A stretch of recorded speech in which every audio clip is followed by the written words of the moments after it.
Welcome, Seahawks, to the Seahawk Skills Workshop Series, Session 3, Dealing with Uncertainty and Difficult Emotions. A reminder of our contact information, just in case you're needing to get in touch with us, either to schedule services or if you have some questions about getting connected with services in your area, you can dial that number and we can help you out with any of those questions. So today we are talking a little bit about understanding your feelings, a really important part of our life. There's a lot of talk about what emotions are, what they're not, what they should be, what they shouldn't be. There's just a lot of talk about it, and so we want to talk today about how we're understanding those emotions and the role that they're playing in your life, because we're hearing about it all the time. Right? We hear things like emotional wellness, emotional health, self-care, all of those things, mental health. They all play into this bigger picture of your overall well-being, and they are really important things. And I want to focus in today on understanding the spectrum that exists with our emotions. So some of you may be a little bit more aware of the feelings that you encounter throughout your day. It may be something that you're just really well versed in. You can recognize emotions as they're coming up, or maybe you're a person who feels like you experience your emotions really strongly, that they're heavy, they're intense emotions. There's nothing wrong with that. That's a really exciting thing. To be able to fully experience an emotion is a wonderful thing. And there may be some of you who feel like that doesn't feel so accurate for me. Maybe you feel like you're a person who is a little less aware of your emotions. It's hard for you to put a label to the emotion that you're feeling, or to make sense of a physical sensation that lets you know that something's going on for you emotionally. All of that is really normal and okay, no matter where you fall on that spectrum. This is not about changing who you are as a person, but instead it's meant to help us take a different approach to understanding our feelings and the role that our feelings are playing. I think it's really easy, as I mentioned before, with all of this talk about emotions, to fall into the trap of labeling our emotions as being good or bad, having positive emotions or having negative emotions. When we start to use these broad categories for things, it's coming from a place of making life easier for us. It's something that we do naturally, and we do it with all kinds of things. It is the basis of heuristics or stereotypes. Putting labels on big blocks of things give us this efficient way to make sense of the world around us, because there's just so much information to take in. And really, feelings are not much different. They're also a form of information. And we also have the tendency to group those emotions into these blocks. One of the types of blocks that we tend to go for is that's a good emotion or that's a bad emotion. But simply by attaching that idea that this is a good emotion or an allowed emotion, an acceptable emotion, or by attaching the idea that this is a bad emotion, this is something I don't like, I don't want to experience it, I'm wrong for having that emotion. It attaches so much more meaning to the presence of those emotions than what's necessary. And really, it can add to our distress when we're experiencing certain emotions. And it also, conversely, can keep us from getting to experience the full breadth of what it's like to live a very healthy, emotional life. So while it's easy to say, negative, positive emotions, I want us to expand on that a little bit more today. I also want to recognize that everyone experiences emotions. Whether you're a person who, as I mentioned before, identifies as maybe less aware, or a person who's a little bit more aware of those emotions, we all have them. Now, I want to be clear. Having ups and downs in your emotions is a very normal thing. Even throughout a given day or an hour, it's normal to experience a full range of emotions.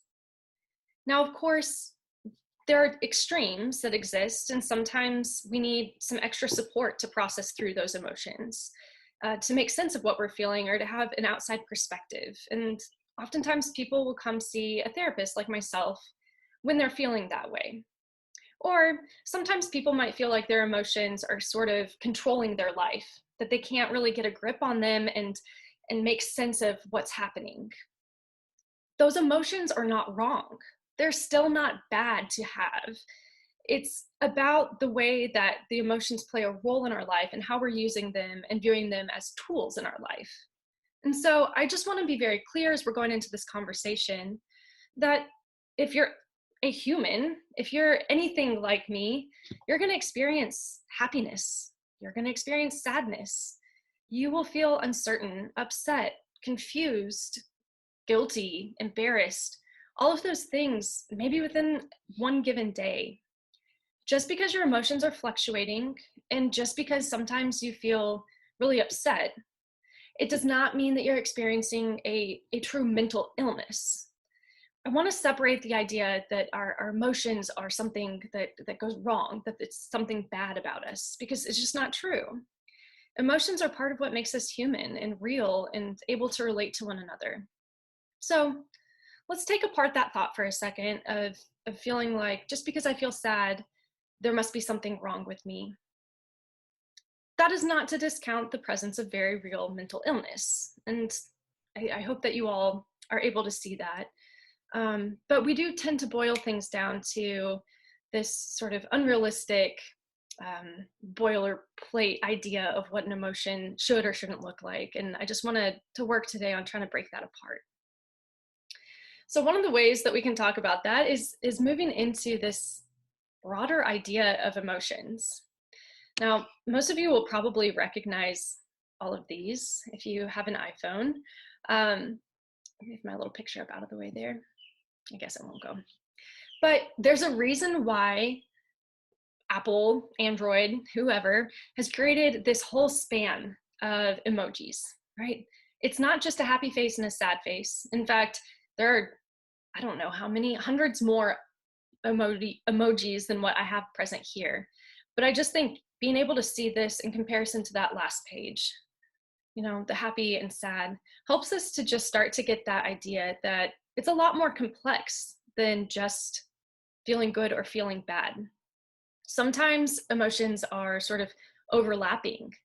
They can mean different things to different people, or they can be experienced differently by different people. So you might associate a certain, you know, feeling or thought with one of these emojis. Say this one here. This is a good one. So some of us might look at that and say, you know, oh, you know, it's somebody being silly, somebody being goofy. For another person, they might look at that and think, oh, that's a person who's maybe really embarrassed, or they're teasing someone, or there's a number of things we can attribute to these different faces that we're seeing. And that's because we can project on our own experiences with these emotions onto these faces that are in front of us. And yeah, it's a silly analogy, but it can help us to keep in mind that it's a lot more broad than just a black and white, I'm happy or I'm sad. Sometimes our emotions will overlap with one another. Sometimes we experience emotions that feel like they are on polar opposite ends of the spectrum at the same time. For instance, has anybody, well, I guess you can't answer me, but if you're anything like me, you may experience times when you feel so angry that you just start crying. And someone else might look and perceive that as sadness. And in fact, that's not at all what's going on for me. I just feel so overwhelmed with my emotions. I'm so angry that I tear up and I cry. Or sometimes there might be someone in your life who evokes very strong emotions. Maybe on one end of the spectrum, that person has been there for you and they've developed this close relationship of care with you and you love them very, very much. And at the same time, they've just done something that was really hurtful to you. And you're feeling angry and upset with that person. And both of those are present all at the same time. The presence of one emotion does not push out the existence of other emotions. However, I just want to acknowledge that it can be really confusing, and sometimes it adds on its own extra layers of emotion when we are sensing that ambivalence or that mixed reaction to something in the outside world or in our inner world that's bringing up two different types of emotions. So it is really helpful for us, as I said before, to see this in a broad way, see the full spectrum, and then to start trying to make sense of the important role that emotions play, because they do more than just exist for us. Some of you might think of emotions as something that simply get in the way. They betray you. They show your, heart on things when you don't want them to. There's something to get rid of. There's something that have been maybe told, you were wrong to feel a certain way. And for others, you might enjoy certain emotions, but really dislike others and find that some of those difficult emotions that feel really uncomfortable to sit with, you wish that you could do without. Well, I would argue that all emotions are necessary and they're present for a reason. We have that full span of emotions for a purpose, and it does play a role in our life.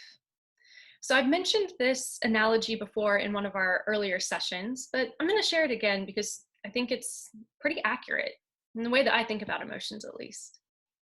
So if we think about a car, in the dashboard of the car, there's all kinds of little indicator lights. There's one for your gas tank, there's one for oil, maybe a check engine light.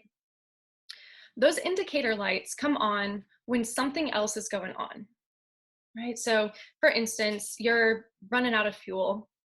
Your indicator light will come on and tell you, hey, you're running low on gas. If you don't stop and fill up, you're not going to be able to go any further, right? So they give us information. Emotions play the same role for us.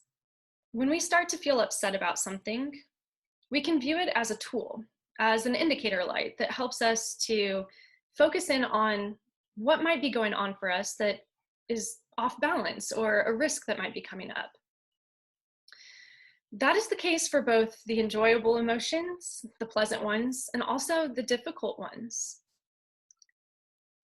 Both pieces are really important.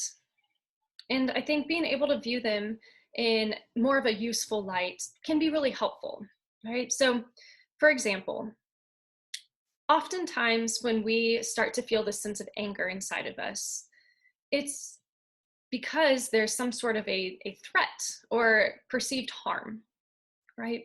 So there's a sense that someone is going to do something to me that will hurt me or wrong me in some way, or something feels unjustified, unfair, or there's a threat that it's going to become unfair. They don't have to be rooted in, firm facts. We don't always have all the facts of a situation, but our emotions come up to kind of give us a hint that we are reacting to something. Another example is with sadness. Sadness tells us that there's some sense of loss, whether it's a big loss or a small loss. We sense that there's something that we're grieving. There's something that's gone. Sometimes that could be something as little as like our freedom in some way. So experiencing sadness right now, as we are having this lack of freedom, is a really normal thing. It might be normal, it is normal to feel a potential anger or frustration, feeling the threat of not having that freedom in the future or the threat of potential danger or harm. Right? So I think it's important that we keep this idea of the importance of emotions at the top of our minds as we're moving forward. We can't just cut out some emotions. It just doesn't work. Maybe you've tried. Maybe you've found, the more I bottle down all of these bad emotions, the things that are uncomfortable for me to sit with, that I don't want to face, the worse I feel. I don't understand that, right? If you're bottling it up and it was working, you should just feel better. But we know that doesn't work for us. In fact, the more we squish that stuff down and pack it in there, the more it tends to bubble back up. And when we aren't paying attention to the emotions that are asking for our attention, like that indicator light, we have a hard time seeing some of the other emotions too. You don't get to experience the fullness of those pleasant emotions if we're not also experiencing some of the emotions that don't feel as good. It's a difficult thing to sit with, that idea, but I think it's true. I think another way to think about the role of emotions in our life is using this really well known diagram called the wise mind, right? So, we've talked a little bit about the emotional mind. It gives us all kinds of information, right? It's our indicator light over here on the left side. The emotional mind tells us how we feel. It tells us, hey, there's a potential threat coming up, or you're sensing loss, or someone's doing something wrong. This is unfair. All of those are really normal reactions to have, and it's okay for those to be present. However, if we go to an extreme and we live only on the side of the emotional mind and we make decisions from only an emotional basis, we lose out on a lot. We can harm relationships because we often move to that emotional mind when we're jumping to conclusions or trying to read minds or predict the future. So, some of those you might recognize from a couple of our earlier videos. When we're in our emotional mind, we have the tendency to just react to those emotions, to follow through with behaviors that the emotions want you to follow through on. And they may or may not be the thing that helps you to move towards your ultimate goal in that moment. On the flip side, we have the rational mind. And it's easy to look at that and think, well, yes, of course, the rational mind is the way to go. It's logical. It takes in all of the facts of the situation in a scientific way, and it produces the best possible outcome. But really, if we live only in the rational side, I think we really miss out on something too. Emotions are the way that we connect to one another. Empathy is built on emotions. It's built on having a full range of experiences with your emotions so that you can connect with other people. If we're working only from that rational mind, we can become kind of cold and robotic. A person who doesn't make decisions with their emotions in mind, but instead just pushes forward based on pure logic, pure science. What I want to argue for today is being able to move towards the middle, what we're calling the wise mind. And in wise mind, it's meant to be a balance between the emotional and the rational, being able to recognize the presence of both. So it might look like collecting up the facts of the situation, being very aware of the responses that are emotionally elicited in you, and being able to make a logical next step that respects those feelings that you're experiencing. So, for instance, let's say you are given a speech in class and you become completely overwhelmed with embarrassment because you tripped over a word, as I do all the time. Right? If we're living in the emotional mind, our immediate reaction might be to start crying, maybe yelling at people, and just storming out, running away from the situation because that's what our emotions are telling us. There's a threat, get away, right? You're embarrassed, go hide. If we live in the irrational mind, you know, I think that it would rob us of the humanity of the situation to just shut down and say, oh, just be robotic, not acknowledge the fact that everybody, makes mistakes, experiences embarrassment, right? Moving into the wise mind would allow us to make a good decision, to pull in the facts of the situation and say, okay, yeah, I made a mistake here. It doesn't feel very good internally to me right now, but I'm able to keep going and move forward. Or maybe I need to take a pause real quick and I can come back again and move forward. Bringing the two of them together allows us to live in balance a little bit more in a way that honors the presence of emotions, but also keeps us from running too far away in those reactions. So we've talked a little bit today about difficult emotions and some of the more pleasant emotions, but some of these might be a little bit more familiar to you than others. I just want you to take a second to look through here and think about times when you might have experienced anger or frustration, jealousy. Oftentimes, these difficult emotions bring up kind of uncomfortable sensations. And yet, these are not bad emotions. They're not wrong. they don't mean that you are a bad person to experience these. For many of us, we grow up learning about emotions from friends, teachers, parents, and sometimes we learn that in really healthy ways. You know, watching little kids shows, Daniel Tiger, that teaches little kids how to use their emotions and talk about them in healthy ways. And then we also have the influences that might not be so explicit and that can maybe change the way that we view emotions in others and in ourselves. For instance, learning that certain people in your household get to express certain emotions, but those emotions aren't okay for you to express. Or learning that certain emotions are off the table for everyone. There's a lot of reasons why we might learn those patterns. And just like the thought habits we talked about before and the self-talk patterns that we discussed in our previous sessions, it's not for us to feel upset that we've learned these patterns. It's not something you've done wrong. It can be helpful, though, for us to take a step back and recognize why it is we feel so strongly about the presence of certain emotions. Why is it so bad for me to feel tearful? Why is it not okay for me to express my anger? And just paying attention to how some of these have developed. And then being able to take that next step towards viewing difficult emotions as being tools, like we've started to talk about already.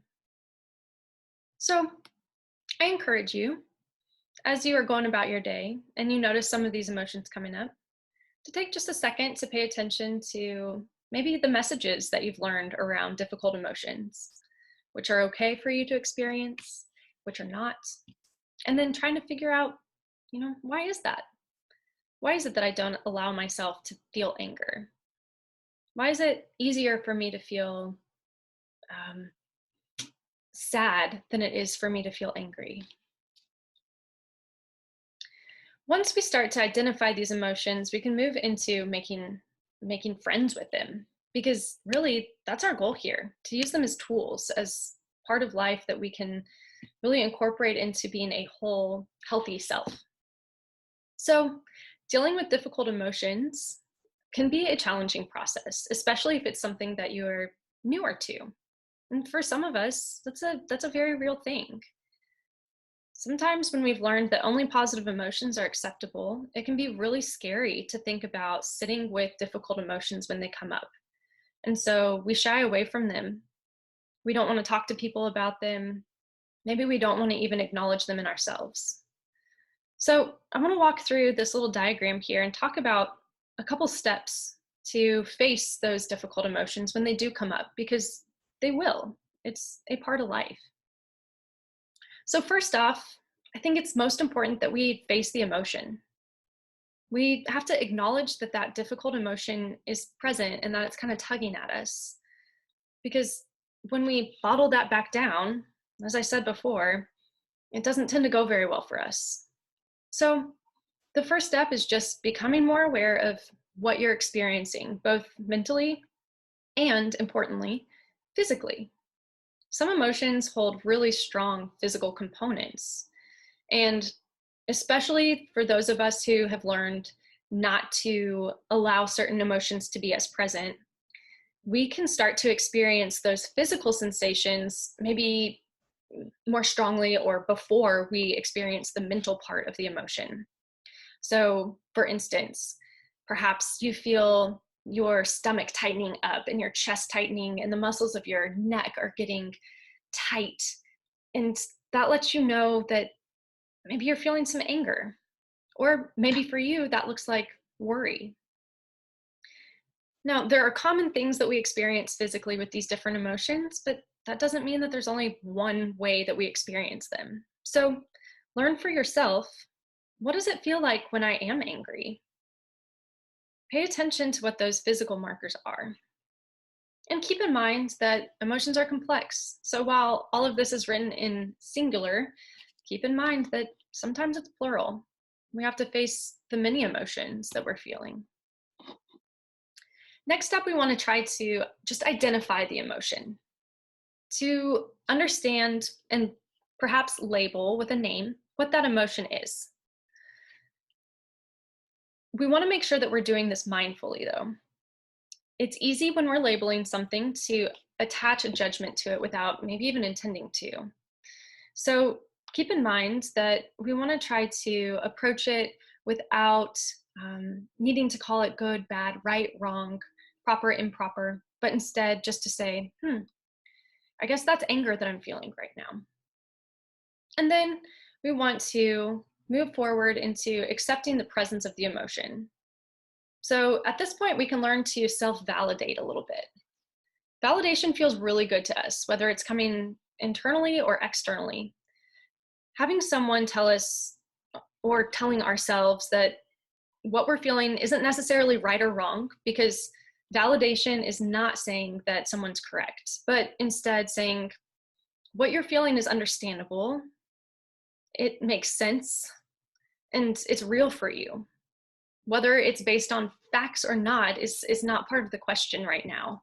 It's simply, this emotion is present and it's real, and I know what that emotion feels like. Then we move into realizing that emotions are temporary. Like everything else in life, emotions do change. It's one of the surest things that we can count on. And so one really good way to engage with your emotions that might be more difficult or trying is to remind yourself, yes, this is uncomfortable for now, but I won't always feel like this. This is not going to be forever. And then becoming more curious about the emotion and paying attention to the things that might have triggered that emotion for you. Starting to pay attention, going all the way back to facing the emotion and recognizing, oh, so I've been able to identify that this is anger. I've put a label on it. I'm acknowledging that it's present, it's real, and it's here right now, and that it won't be forever, but I wonder about that emotion. What's it feel like for me? What is it like for me to sit with this anger? And moving forward, to just let it be. Letting go of your need to control your emotions. Now, this probably flies in the face of a lot of things that you've heard. Now, I'm not giving you free rein to act on all of your emotions. That doesn't always help us, right? Sometimes it might feel good to, I don't know, punch a wall if you feel angry, and yet there can be ramifications to those actions. So just because you feel an emotion doesn't mean it's necessary to follow through with the strong reaction that you might want to take. But instead, I do want to encourage you to give yourself permission to just experience the emotion. Be there in it. Don't chase it away. Don't act on it, but move into that wise mind, honor the presence of the emotion, and then take the next step forward. So this can also be thought of as a wave, which seems fitting for our setting here in Wilmington. Now, without going too far into this analogy, I just find it useful to think about those emotions, because they are so temporary, as being like the tide coming in, or even more, maybe like a wave. You can see it coming from a little ways away sometimes, and other times, if you're anything like me, you've been knocked over by a wave when you're least expecting it, because you weren't looking or you didn't think to expect it. If you stand still in a wave and you're firmly rooted, that wave will come. But the great thing is that that wave also goes, it recedes. We can be curious about our emotions in the same way that we can take a look at a wave coming in the ocean. We experience the wave, we ride it out. It has a high point, it has a low point, but it always changes. It always backs away, and it leaves you there, still rooted in place. Now, right now, we are facing sort of an unprecedented time of uncertainty. And I wanted to include the specific difficult emotion in today's session because it is something so present for us. Sometimes when we experience difficult emotions, we can put a finger exactly on the trigger for that emotion. And that can be really nice, honestly, to be able to say, this is the thing that I'm feeling upset about, or I'm feeling really angry that so and so did this to me. But other times, because emotions are so complex, we can experience an emotion or a range of emotions without having a real trigger point. Now, this happens on both ends, both the difficult and the pleasant emotions. For instance, some days you may just wake up and be in a good mood. There's no specific reason. Sure, you might be able to add up a couple pieces. Oh, I got to sleep in and the birds were chirping and things are good. I don't have too much to do. But we have a tendency, especially when it's a difficult emotion, to feel like we have to nail down the exact reason why we feel the way we feel. And I think we need to have that same flexibility with ourselves that we do when things are good, right? We don't always need to know, why do I feel so good today? I have to know the exact reason. Well, we might kind of chase it away by trying to nail it down and say exactly what that good feeling came from. So with difficult emotions, while it can be helpful to identify triggers when they're, upfront and obvious for us, other times it's okay to acknowledge that we just feel what we feel. We just are where we are and we're just riding that wave. And that's completely okay. Because remember, to feel something does not mean that you have to take action on it. You don't have to react in a way that's going to cause harm for you or for someone else down the road. Being present with that emotion, although potentially uncomfortable, is not harmful. And again, it always changes. So right now, in the midst of this time of uncertainty, I think it's important to remember that we can expect change. Uncertainty is not new. It's not new to this situation. It's not new to you. It's not new to me. And it's also not going away. Even once all of this wraps up and we're all back into a regular routine, there's still going to be uncertainty. Maybe not about the same things and maybe not all on the same page, but uncertainty will always exist. It's one of the things that we can kind of count on. And so I want to talk a bit about some ways to get a little bit more comfortable with the discomfort of sitting with that uncertainty. Now, with these, I want to remind you that the polar opposite of one thing is almost always true. And I'll give you an example here. When we are trying to understand uncertainty, some of us are a little bit maybe more adapted to tolerating that uncertainty than others.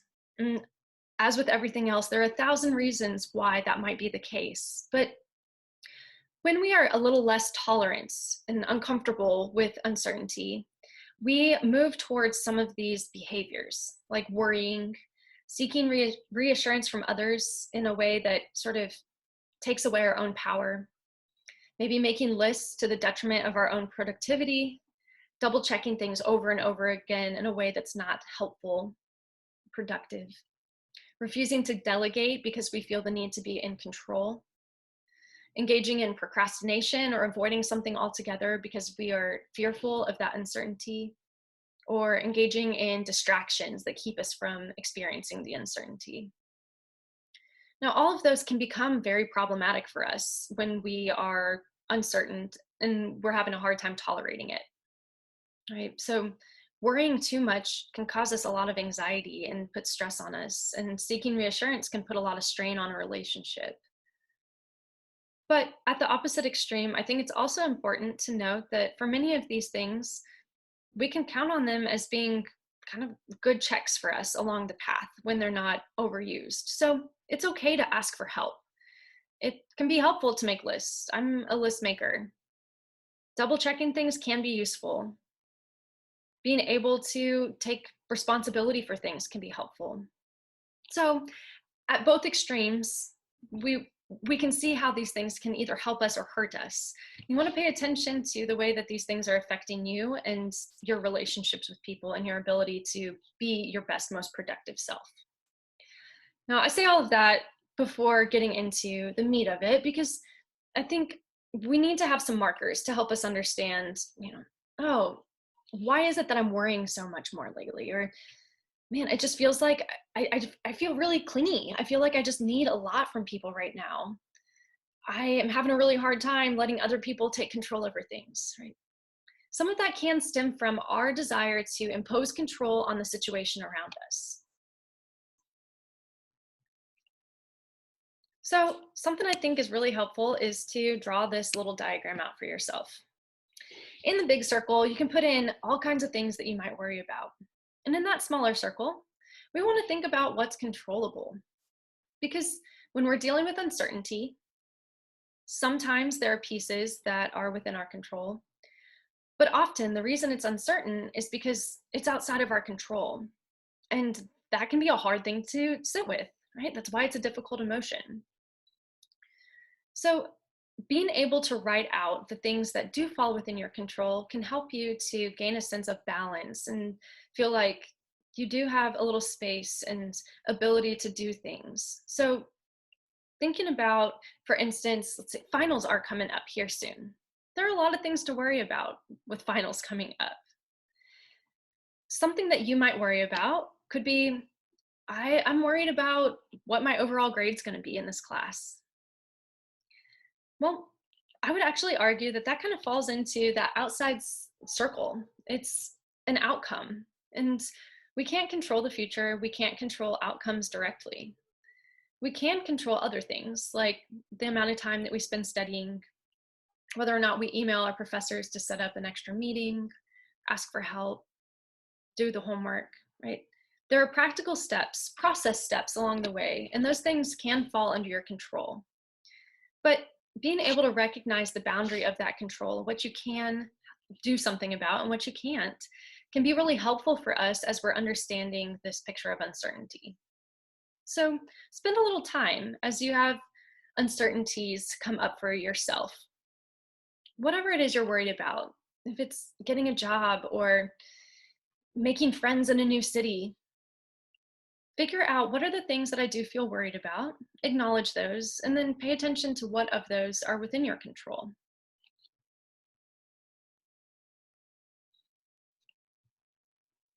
And then finally, I just wanted to put in a couple tips for tolerating uncertainty. So the first one is controlling the controllables. So that last diagram that I put up for you. Spend a couple minutes drawing those circles out with each situation that comes up for you. Practice going through and understanding which pieces are in your control and which ones really aren't. It will allow you the space in your mind and the energy to devote to the things that are actually in your control instead of spinning your wheels with the things that really are outside of your boundary of control. Second is riding that wave like we talked about. When you feel uncertain, just like when you feel angry or sad or another difficult emotion, recognize that it's not permanent. It's not forever, and this will change just like everything else. At some point, the future will be the present, and you'll know how this comes out. Right now, you don't have the ability to control that. So instead, just sitting with the experience of feeling uncertain and recognizing what that looks like, what that feels like in your body, and being able to just be okay with not knowing. The next one is planning ahead. So sometimes it can be useful to write out a worry script. If you have a specific future-oriented worry that comes to mind over and over again, get it all out on paper. Write it down. Practice it. Remind yourself of what you're so worried about. I know it sounds kind of silly, but if you will take some time and write out that entire worry each day for a week, it's going to give you a different sense of clarity on what's in your control versus what's not in your control. So it's really normal to be uncertain about the future, uncertain about getting a job, and feeling fearful about what might happen if you don't get your dream job.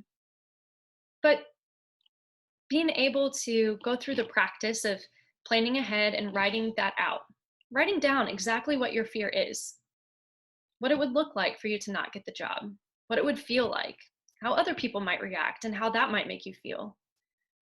And the more you go through that, the more you'll be able to recognize you can't do anything about the way other people perceive you or about whether or not you're selected for a position. But what you can control is how many people you have review your resume before you submit it, or how long you spend on your cover letter. Right? So in each situation, we can find ways to apply all three to control the controllable, to ride out the wave and just be present with the emotion, and to prepare ourselves ahead. I also encourage you to practice tolerating uncertainty with things that don't feel high stakes. So you don't want to do this at a time where it feels risky or unwise, that it puts you at risk in some way of harming your future career or self or a relationship. But if you are a person who feels the need to have control over everything, find ways to combat that by relinquishing some of that control. Maybe that looks like sending an email without double checking it 7 times, just rereading it once. Or maybe it's trying a new food at a restaurant instead of going back to your old favorite because you know it's safe. These don't have to be big steps, but just ways for you to practice feeling a little bit of that discomfort that comes with uncertainty and seeing that you can come through the other side a stronger person. And then last, but very much not least, I do want to remind you that it is always okay to ask for help. Especially during this uncertain time, there are a lot of us who can relate to one another. So ask your friends for help, ask family for help. If you feel like you need more help, come talk to a professional, give us a call. There's nothing wrong with feeling kind of off balance, whether it's this current uncertainty or uncertainties in the future. It's always okay to ask for extra support. Sometimes just talking through these exact same steps with someone else present can be really helpful and can offer an outside perspective that it's hard to get by yourself. So I encourage you to give these things a try. Over the next week, pay attention to those times when you're feeling those difficult emotions. Notice what your tendency might be. If it's to run away from it, if it's to immediately react without paying attention to the emotion first. Practice riding that wave, figuring out how to take a more curious, objective approach to the emotion, letting it be present, not chasing it away, but also not amplifying it into something that is bigger than the actual stressor itself. And of course, asking for help as you need it. Just want to take a second and thank you all for being here today and spending your Thursday afternoon with me. It's been a pleasure for me to get to do these, and I'm looking forward to doing the last one next week with you all. So I hope you all take care, and we'll see you again next week.